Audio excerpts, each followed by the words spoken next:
Hey, and welcome to the first episode of the SalesDads podcast. My name's Mac. I wanted to start today and kind of go over a little bit about my goals for the podcast and talk a little bit more about my inspiration and reasons behind wanting to do it.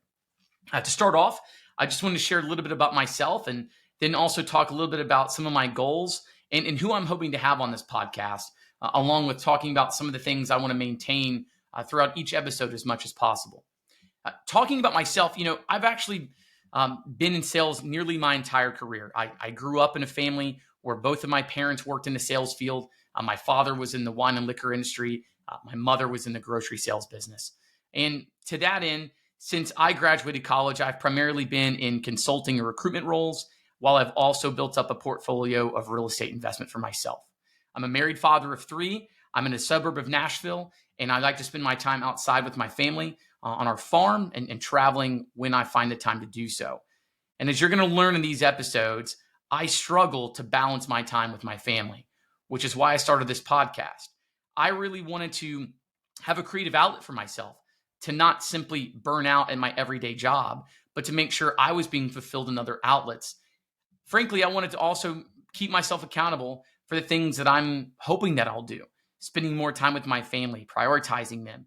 And that's something that we're going to talk a little bit more about each episode. So the goals for this podcast are simple. I want to create a community of open conversation, understanding that you're not alone in your own pathway. Every one of us that has children, every one of us that has a spouse, we know that we have expectations placed upon us. And being in direct sales roles, we understand that that's not always easy. Sometimes your spouse may not understand why you're frustrated and angry.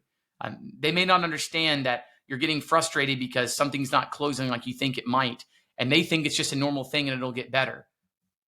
But we're performers. We hold ourselves accountable because we're providers for our family, we're providers for our children. And so I want to remind you that we're all going through this. I want to keep these conversations going so you have multiple different examples of seeing other people going through this so you can re-engage and keep yourself focused on the future and continuing to improve. I think at the next part of this process that I want to focus on is making sure that you are doing what I'm struggling the most with, and that's to maintain communication and connection with your family. The number one thing that I forget to do for myself is to separate my work life from my family life. As my career has gone on, I personally tend to find myself spending more time working, where at this point I almost work, I do work 6 days a week, and sometimes I bleed into 7. My number one purpose in life is to be a father, and yet I'm not spending as much time with my children as I would like to be. But it's not because I can't, it's because I'm getting myself locked away in my performance.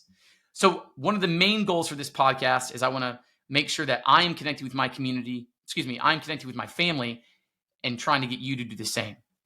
One of the best pieces of advice I think I ever received shortly before getting married to my wife was from the pastor that was doing our premarital counseling. His name was Todd Teller, and he's a pastor at Christ Presbyterian Church here in Nashville.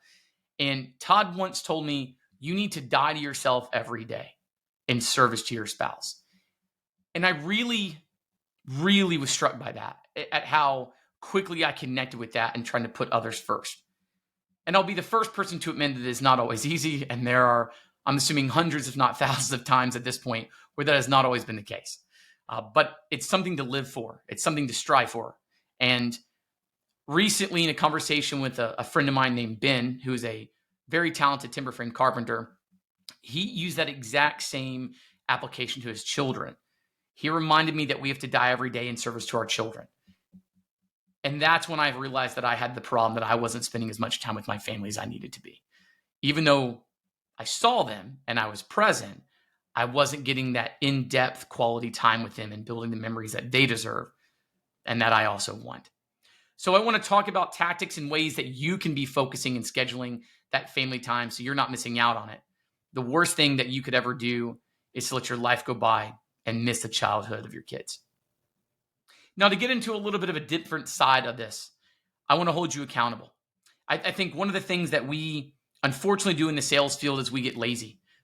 We don't hold ourselves accountable to our own performance. We don't set standards for ourselves. Frankly, we tend to get too comfortable. And with comfort starts problems. Some of these episodes are going to be a little bit more direct. Frankly, I'm a very big fan of the movie The Boiler Room, and you can probably pick up on that from the slogan of the podcast. Some of these episodes are going to be a little bit more tense. They're going to be focused on you, holding yourself accountable in your specific sales role, making sure that you are doing the proper steps to perform and that you're not cutting corners. There may be some choice language. Not that that's the intent of this podcast, but as some of us understand in this world, sometimes our words get the best of us. That aside, I do want to challenge you to step up. I want to challenge you to hold yourself to a level that you haven't held yourself to in a long time, because if you can shoot for that, I believe that you might be able to end your workday earlier and get to your family sooner. And one of the last two things I want to cover is also talking about, creating a better balance of both your mental and physical health. That is the second area that I really personally need the most growth in, as I let my work consume me more than I should. Unfortunately, in my recent years, I've actually dealt with a back issue. I've actually been a practitioner of Brazilian Jiu-Jitsu. I currently hold a blue belt, but due to a back issue, I've not been able to train in some time. And I've technically let that get worse because I've not kept myself consistent in the gym. I also want to be talking about ways that you can balance your work life, your family life, along with your own physical training, so you can give more of yourself in your daily life with your family and your job. The last piece I want to cover here in terms of the specifics of the podcast itself is who's going to be on it. Again, this is a podcast focused on men. This is the SalesDads podcast. But I'm not going to shy away from having different types of backgrounds, different individuals on this podcast. There will be men, there will be women here. This is about the sharing of ideas of how you can grow to be a better parent, a better spouse, and a better just performing individual on your team. Therefore, I hope to bring in individuals of multiple different sales roles, different companies and organizations from all across the country. People in blue-collar fields of work to white-collar fields of work, to show that all of us go through similar experiences. The last part of the time that we're going to spend today, I do want to go over one important thing, and that's the importance of your time. I think too many of us frequently forget the importance of time, and that it's our greatest asset. It's finite, and it will end. Too many of us put something off until tomorrow. They tell their children we'll do it next week, and that week turns into 6 weeks, and those 6 weeks turns into 6 months. I'm guilty of this too. For me, time is the most precious gift that I can give my children. It's the most precious gift that I can give my spouse. And frankly, it's the most precious gift I can give myself to reset and make sure I'm prepared to give my all, not only to them, but also in my work life. I want to encourage you to take better note of how you're spending your time. Track it. Live by it. I think something that's important to talk about here is understanding how others value their time. Recently, I was having a conversation with a friend that was looking to make some investments. And in conversation, he was describing the individual that he was working with before making the decision to move some money into an account with this organization. And I asked him if the gentleman he was speaking to wore a watch. And my friend was a little bit taken aback by that. He did not really see the purpose in that question.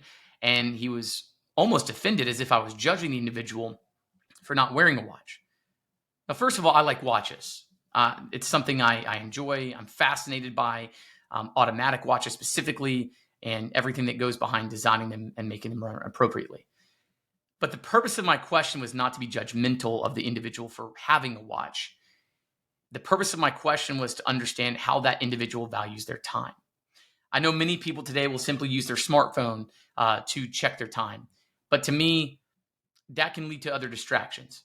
I wear a watch to check my time and keep myself balanced and in check, not to get consumed by the brag board, which is what I refer to Instagram and other formats of social media. When my close friend responded that no, the individual had not worn a watch, my opinion was simply this. I would not invest my money with someone that does not value their own time. Because if someone doesn't value their time, how can I believe that they would value mine? Your time is what makes you successful if you use it effectively. Track it, live by it, make sure that you're giving your all with it. I want to thank you for being here. I want to thank you for sharing that time with me today. And I'm glad that we could continue the conversation in the future.